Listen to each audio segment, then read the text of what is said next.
Hi, life groups. I hope you are enjoying our Worship in the Wilderness series. I spoke on Sunday about Numbers chapter 13 and 14, which is the story of the 12 spies spying out the promised land and then giving their report back to Moses and the other Israelites. So what I would love you to do is to spend some time reading this passage. It's a big chunk, the whole of chapter 13 and 14, but I think you'll get a lot more out of the text than you will from hearing me waffle on to you.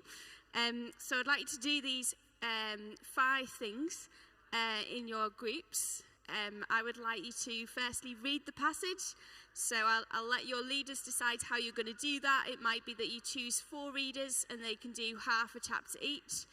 Or it could be that you just go around in a circle, everybody reads 2 verses until you're finished. That's your choice, but try and read the whole thing. Then I'd like you to summarize the story in your own words.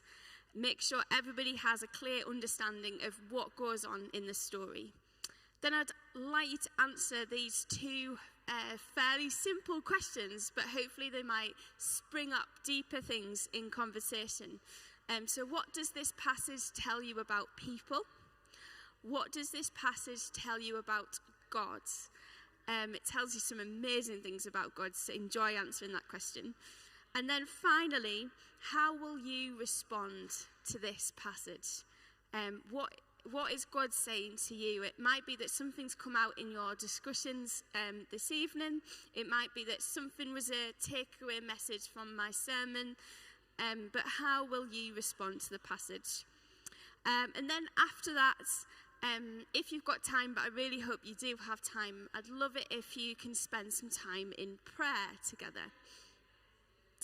And I'd like you to spend some time praying for everyone at Gateway who is under the age of 20.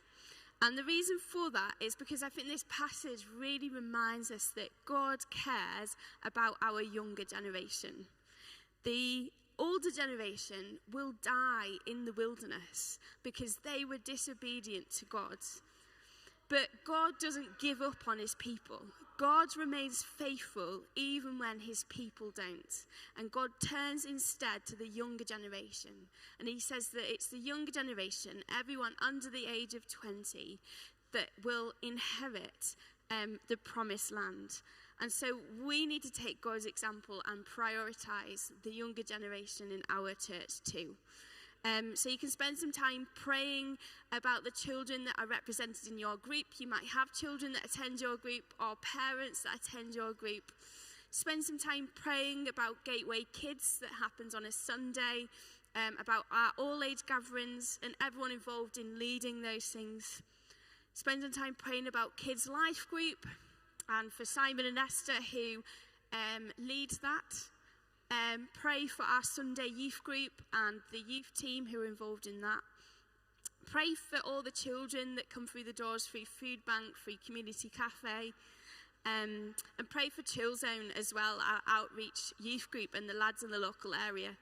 And a little cheeky prayer request from me as a youth leader. Hopefully in the summer we're planning to do a youth alpha. Something I've not started planning yet. But I really do feel a youth alpha is only going to work if God is in it. And so let's pray before we plan. So if you want to take time praying for those things, that's great. Enjoy praying.